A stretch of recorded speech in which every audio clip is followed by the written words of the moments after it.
Alrighty, good morning, good afternoon, good evening, everyone. Real quickly, I'm just going to double check. Yep, we are on. My name is Nate. I also go by Hockey Boy Nate, and today we are going to be doing a brief update as to what's going to be happening today, Wednesday, March 24th, as well as Thursday, March 25th. But if you guys do me a favor, please hit the like button, subscribe if you're new, turn on notifications, share it with friends and family, yada yada yada, stuff like that, as well as follow me on social media. All that is in the links, I should say, in the description down below.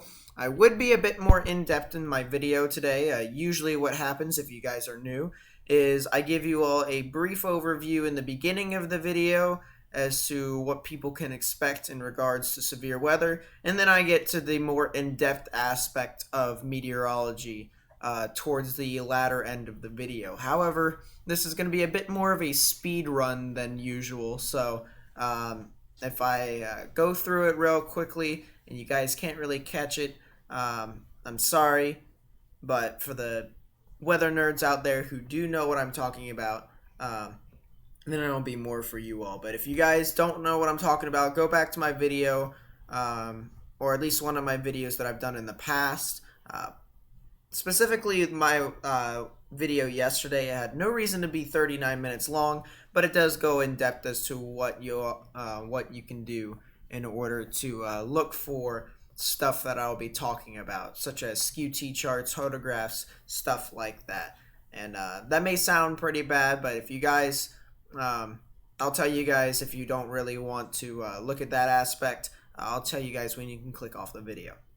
But for right now, let's take a look at the events here for severe weather. We have a slight risk here today for Wednesday. This will be for parts of northeastern Texas all the way into southeastern Oklahoma to the Texarkana region, as well as southwestern parts of Arkansas and northwestern parts of Louisiana near the Shreveport area. Then you also have your marginal risk, which extends near Biloxi, Mobile, all the way down from the intercoastal city area down all the way over into the San Antonio areas. So if you live over there, you guys can experience some severe weather today. Not too significant severe weather because the maximum categorical outlook for today is a slight risk, but still you could have the chance for some severe weather.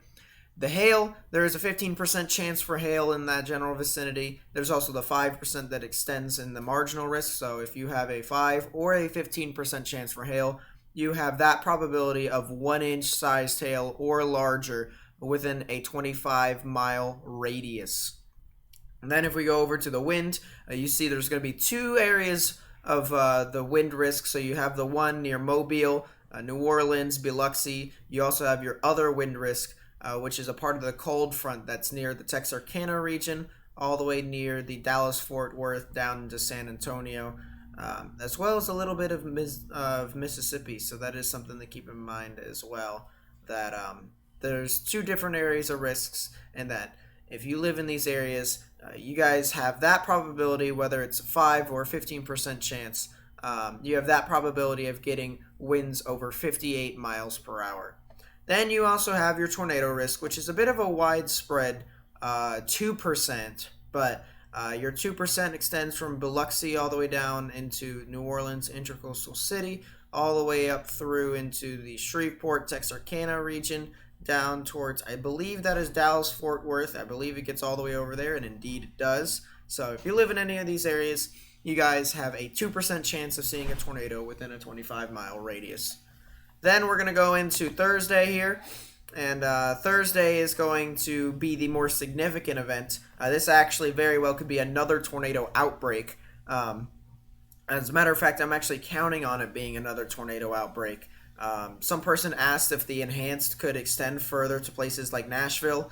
I said in my comments that it very easily could, and indeed it did extend all the way into Nashville.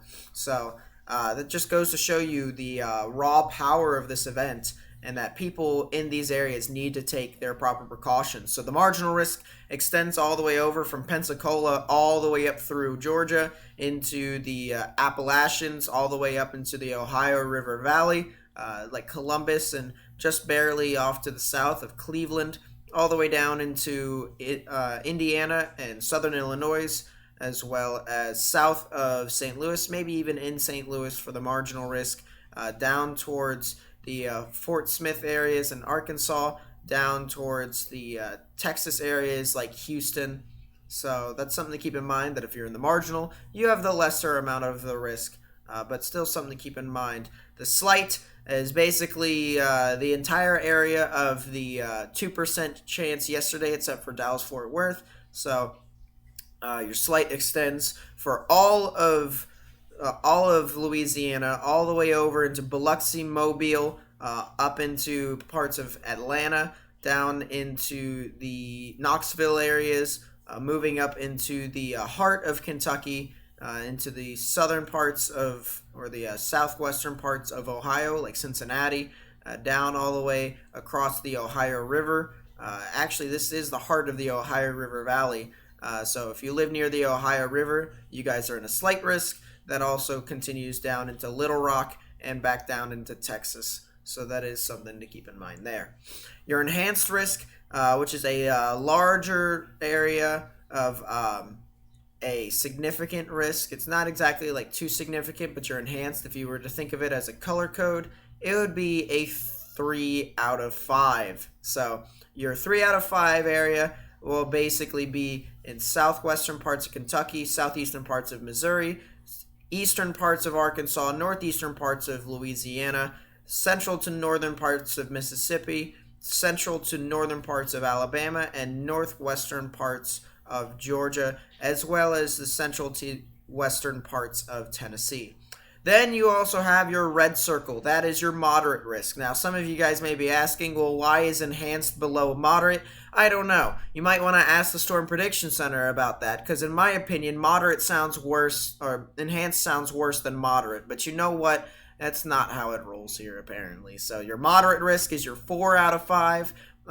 Now, in my opinion, it very easily could go high again. This actually looks a lot worse than it does last week. They also made it so that it's wide enough so that they could put a high risk there.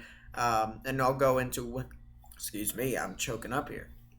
I'll go into where you can find your high risk when we go into the models and stuff like that. But your moderate is basically for central to northern parts of Mississippi, and then west central to northwestern parts of Alabama. Very easily could be expanded either east or north. So something to keep in mind with that. And it very easily could be expanded west as well. I wouldn't be surprised if places like Monroe got into the moderate risk as well. But something to keep in mind there, that you do have a moderate risk in place.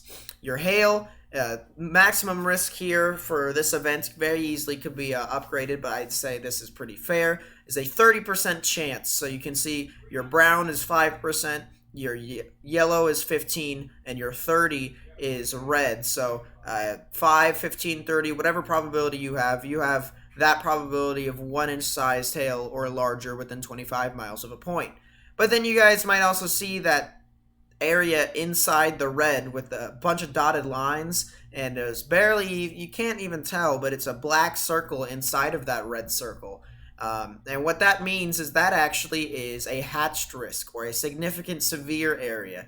And so what that means is that if you are in that area with that black circle and dotted lines, you guys have a 10% chance greater, or 10% chance or greater probability of you guys actually seeing 2-inch sized hail or larger.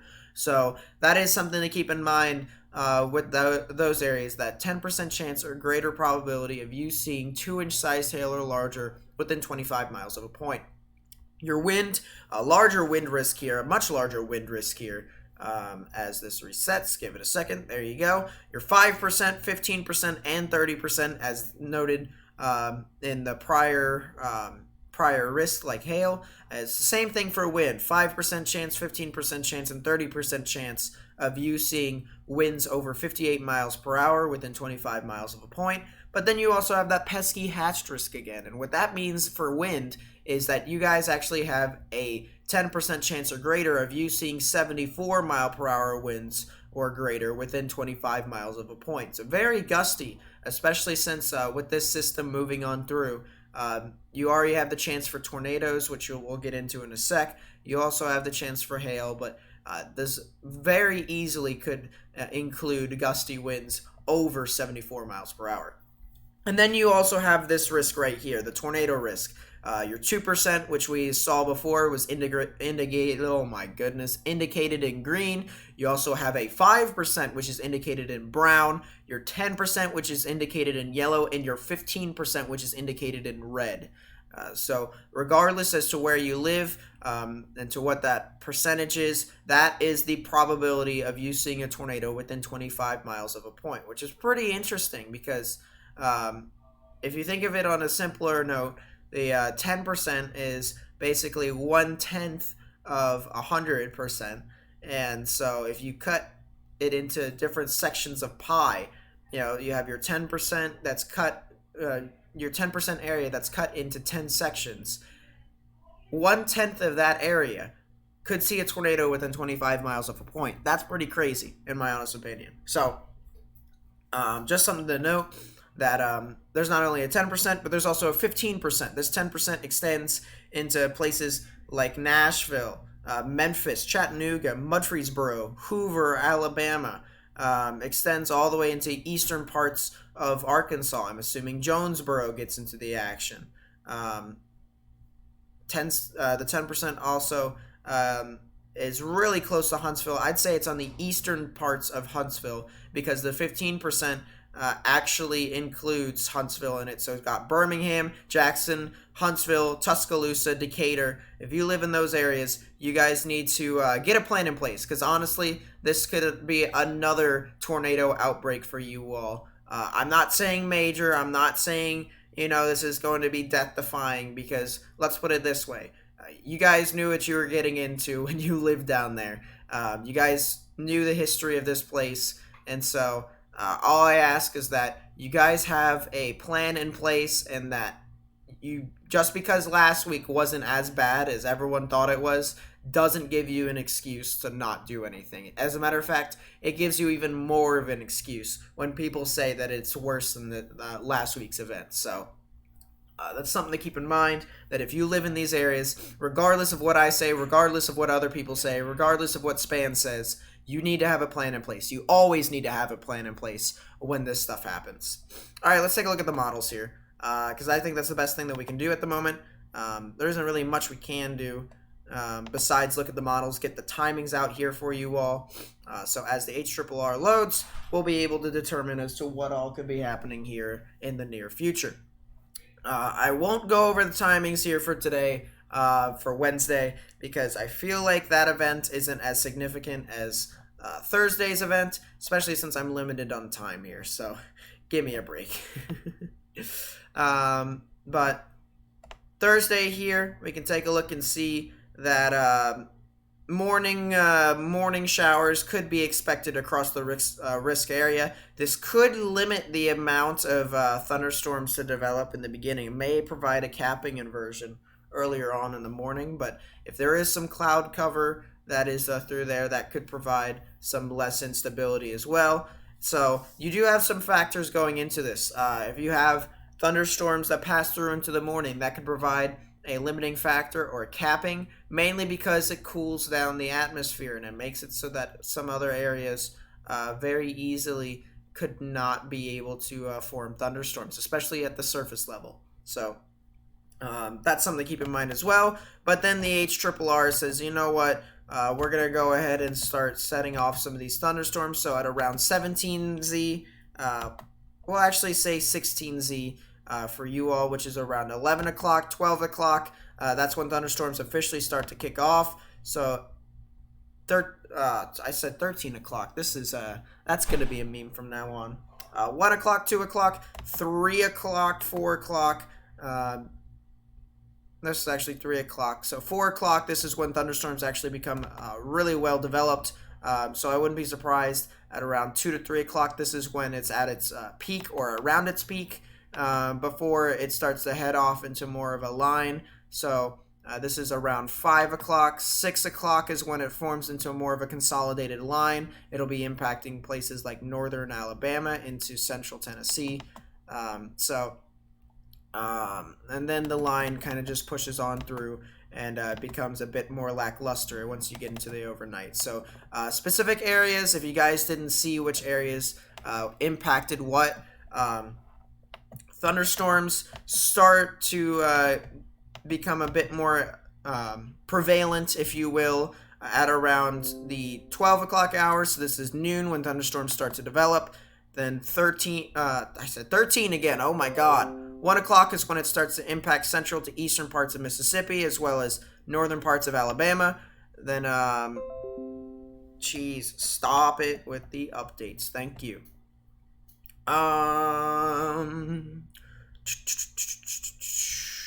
2 o'clock is when it starts to go over the border. So it starts to head into places like eastern Alabama and northern Alabama and northern Georgia. And then this is when it starts to get into the Birmingham areas as well as the Tuscaloosa areas. There's still some storms that will begin to fire up into places like Mississippi. So northern Mississippi all the way down into central and southern Mississippi, even into Louisiana. There's also some lingering storms. There's also some lingering storms over in Jonesboro.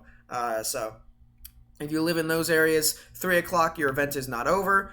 This is 4 o'clock, so this is now eastern Mississippi heading into central Alabama and central Tennessee. This is when you guys can really start to get the impacts. I'd say at around, 2 o'clock is when you guys can really start seeing the thunderstorms. 3 o'clock and 4 o'clock is when the thunderstorms will begin to start intensifying and potentially become really tornadic.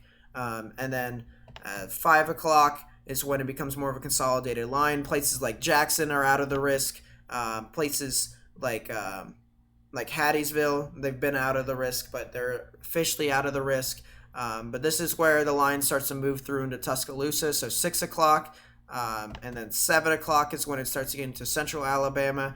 8 o'clock is when Tuscaloosa is out of the risk. Birmingham, not exactly. Places like Knoxville start to get in the action, as well as Chattanooga. And then the Appalachians continue to get hammered by these thunderstorms. And then by the overnight hours is when Birmingham is out of the risk completely. I'll take a look at the soundings real quickly. This will be my last bit, just as a last hurrah for you all. And this is when I said this is when people can click off. If you wanted to know, that's all the information you wanted to know, like what you all could expect and what you all can expect the timings of. That's when you guys can click off. But if you guys want to know a little bit of the technical side as well, this is where you want to continue because I can simplify it for you all. So this is the significant tornado parameter. I only use it to look at the worst case scenario event because I feel like that is kind of fun, as well as me to understand what the worst area could be. So we'll take a look at the sounding here in western Alabama. So a hodograph is pretty linear. If you guys don't know what a hodograph is, if you're looking at a satellite looking down to the ground and a dude just lets go a weather balloon, you'll see that weather balloon travel in specific paths. It won't just go up in a specific, in just a line, come up closer and closer to you. There's winds in the atmosphere, and they push this weather balloon in all sorts of directions. By the way, if you hear background noise, that's just because I'm in a hotel, so deal with it. So the hodograph goes up, and then it turns right, and it goes up and turns right again, it goes up and turns right again. That's what you would see if you were looking at in that specific area. So the one thing that we're going to want to notice is that this red line right here, if it turns off to the right at all, then it is somewhat tornadic. It turns off to the right, and so that is something to keep in mind, that this is indeed a tornadic hodograph. That checks off. Then you have your CAPE numbers. You can take a look that you have your CAPE here. I won't go into the specifics as to the SKU-T chart, but your CAPE is up to 2,600. It's forecasted to be over 3,000. Actually, it's a bit less than what it was last forecasted by some of the other models, so it might not be as bad as we once thought it was. But then again, that is something to keep in mind, that we are still a day and a half out, so that is, one thing to monitor as we get closer and closer. But typically, you want at maximum to consider thunderstorms or strong thunderstorms would be around 2,000. So it's still has large amount of energy. Your dew points, which is this green number right here, is 70. You would want at least 60 in order to consider thunderstorms. It's got 10 degrees higher than that, so that is something to keep in mind as well. You do have, for any of you weather nerds out there, there is a bit of cloud cover at around 1 kilometer up in the sky, so that is something to keep in mind too, that could limit the amount of extra energy feeding into the thunderstorms, and the HRRR might actually have been able to consider that. Because of the lesser amounts of CAPE. So that's something to keep in mind there. Shear, the surface of 1 kilometer, actually, we'll go to helicity. Surface of 1 kilometer helicity is actually not too bad. You would want at least around 200 in order to consider thunderstorms. It's 368, so it's double that. What am I talking about? It's not just bad. It's pretty good for if you want tornadoes and stuff like that. Your wind shear is 40. You'd want at least 20 in order to consider this is the surface of 1 kilometer shear. Surface of 3 kilometers, 46. You'd want at least 40 in order to consider that. It's pretty good, I'm not gonna lie. Your lapse rates, this is more or less for updrafts, so if it's around 7, that's when you can start considering updrafts. If it's over that, then it's going to be relatively strong updrafts. So at the surface, it's 6.2, which is kind of bad. But at 3 to 6 kilometers above ground level, it's 7.6. So in the upper part of the atmosphere, it actually is somewhat strong. So that's something to keep in mind there. That this sounding is all over the place. It's definitely not organized whatsoever. But, you know, with these events, they are never organized. We'll take a look at one more sounding before we go. Helicity. One thing that I just noticed on this sounding is that it's over 500. So that's kind of concerning because that's just if you don't know what helicity is, it just determines the spin in the atmosphere from the ground to a specific spot where inflow would go into a storm. So the fact that it's, it's 524 at surface of 1 kilometer. So that's kind of concerning. Your hodograph is even more concerning because this actually curls off instead of goes a full 90-degree angle. So that is a tornadic hodograph, 100%. Your critical angle isn't all too good, I will admit that. But still, curling hodograph, would not be surprised. Your lapse rates suck at the surface level, which means that you might not even get some stuff that's sustained for a while. That is something to keep in mind as well. So surface to 3 kilometer at ground level lapse rates are 5.6. That is absolute garbage. So that's something to keep in mind. Your 3 to 6 kilometer out at ground level lapse rates are 7.2, but that might not even save the lapse rates that are over at the surface. So, you know, you might have spin-ups, but do they sustain? That's another question. Your CAPE. Look at this. This is a lot less CAPE than was forecasted on some of the other models. Forecasted at maximum 2,705 joules per kilogram. Which, by the way, if you guys don't know what CAPE is, it's just the convective available potential energy. It's the measure of the buoyancy in the atmosphere between the warm air rising up and the cold air sinking down. So the bigger displacement between the two, the larger amount of CAPE there is. So the more CAPE, the more energy. Convective available potential energy. Makes sense. But right now, according to that sounding, it's 1,800 joules per kilogram. So this is something that we need to continue to monitor, because if this continues to lower the amount of energy in the atmosphere and the lapse rates at the surface of the 3 kilometer continue to deplete, that may be some really good news for the Deep South. But we'll continue to have to monitor that. And with that being said, I will have to go. So I'll thank you guys so much for watching. Did like it? Please be sure to leave a like, subscribe if you're new, turn on notifications so that you don't miss videos that I upload every single morning, except for, you know, stuff like now, because I'm at vacation at the moment. I'm in Florida, but when I come back at Sunday, that's when you guys will see the lovely face that I'll bring to live streaming and uploading videos. We go in depth as to all sorts of stuff that could happen compared to other YouTubers who just touch the surface. So if you guys want more of that, please be sure to subscribe. We also live stream events, except for tomorrow because we will be at vacation. But We do have someone in place to live stream for us. It'll be on another channel, so if you want to do look at that, the link is in the description down below. His name is Morgan. Treat him with the utmost respect. He is a good friend of mine, and that he will do exactly what any other weather YouTuber would do, maybe even more, and try and focus on informing people. So with that being said, if you also want to follow me on other social medias, link is in the description down below. Join my Discord. Like, subscribe, share, social media, stuff like that. That's going to be it from me. My name is Nate. I also go by Hockey Boy Nate. I'll see you guys in the next video. Peace.